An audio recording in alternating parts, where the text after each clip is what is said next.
कल्पना कीजिए कि किसी इंसान पर गोली चलाने का आरोप है। पुलिस ने उसे गिरफ्तार भी कर लिया है।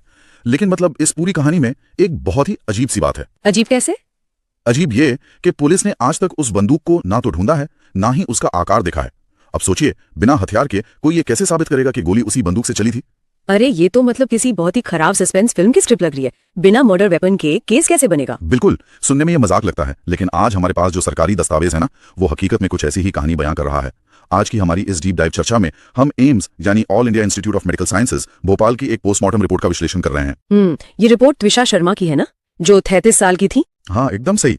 तारीख है 13 मई 2026 और पोस्टमार्टम नंबर है 24226। और देखिए, हमारा मकसद आज किसी पर फैसला सुनाना नहीं है, लेकिन इस दस्तावेज में पुलिस और इन्वेस्टिगेशन सिस्टम की जो भयंकर खामियां दिख रही हैं। लेकिन जब मैंने इस रिपोर्ट का पहला पन्ना देखा तो मेरा दिमाग ही घूम गया।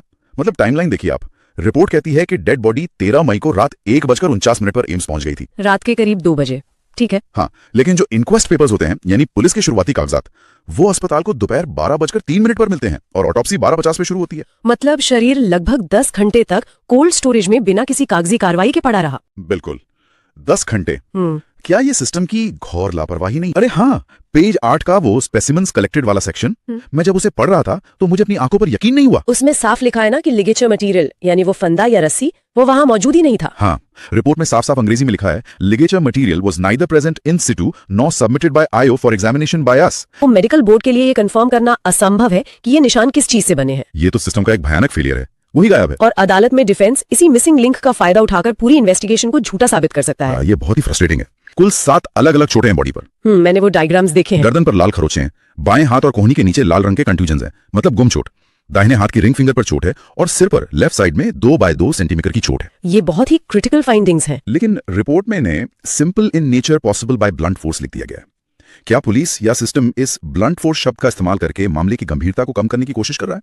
मतलब क्या सिर और हाथ की उंगलियों पर चोट खुद ब खुद लग सकती है? मतलब उस महिला ने अपनी जान बचाने के लिए एक बहुत भयंकर संघर्ष किया था। हाँ, और रिपोर्ट चीख चीख कर बता रही है कि मल्टीपल एंटीमॉर्टम इंजरीज हैं, लेकिन पुलिस ने जिस तरह से फंदा गायब कर दिया और इन चोटों को कोई खास अहमियत नहीं दी जा रही है। रिपोर्ट में दर्ज है कि सिर्फ 1 हफ्ते पहले ही उनका MTP यानी मेडिकल टर्मिनेशन ऑफ प्रेगनेंसी हुआ था। मेडिकल बोर्ड ने अपना काम बहुत अच्छे से किया। उन्होंने यूट्रस और बाकी ऑर्गन्स को DNA और हिस्टोपैथोलॉजिकल एनालिसिस के लिए सुरक्षित रखा। हाँ, डॉक्टरों ने अपनी तरफ से पूरी साइंटिफिक जांच की। लेकिन इसका क्या फायदा जब आईओ का बेसिक रवैया ही इतना कमजोर है?